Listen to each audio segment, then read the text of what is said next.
We are here with David Kinjah. I think you've seen this face before. When I mentioned Chris Froome, he needs no introduction. As you can also see, he has the jersey of Chris Froome for this season. So we'll... and more blues. You can all see that.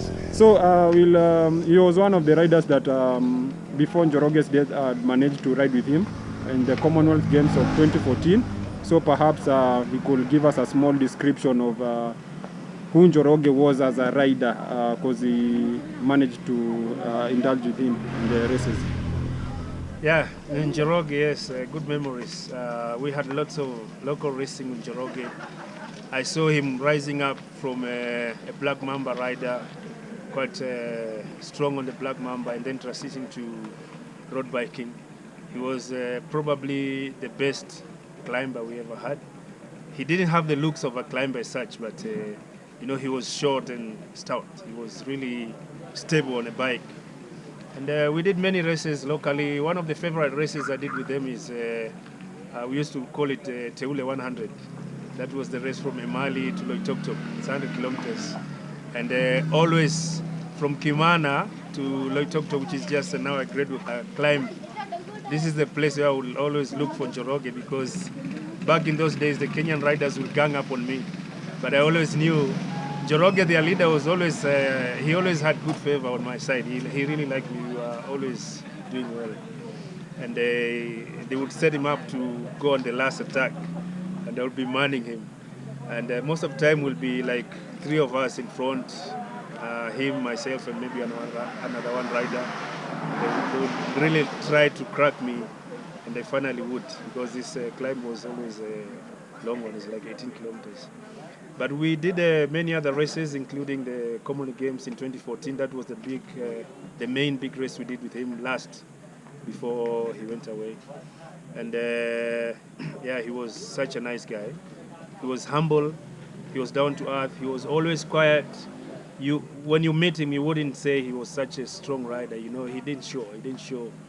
There's some people who are strong but also aggressive. You would see, they're intimidating. But he wasn't.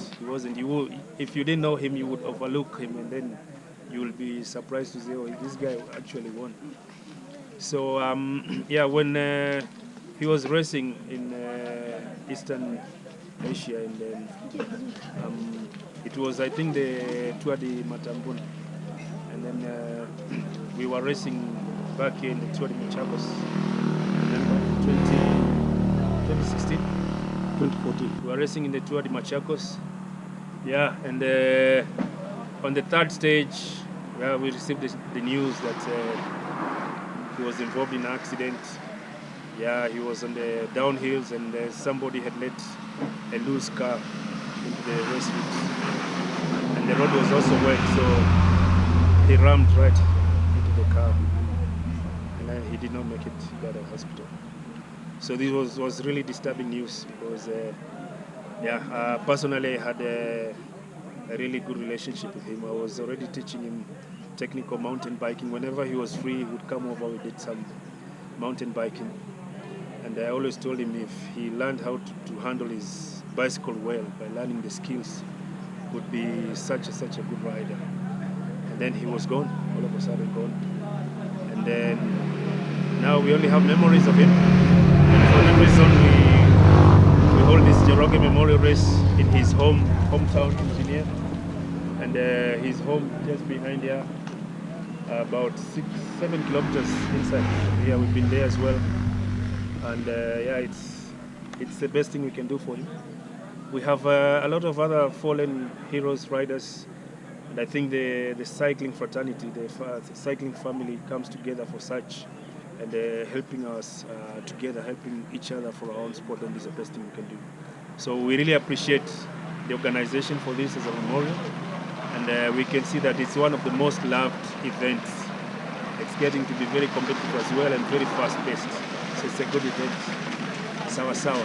So how was today's race, considering that you are riding in memory of him? Did that in any way affect your morale or your perspectives of winning your category?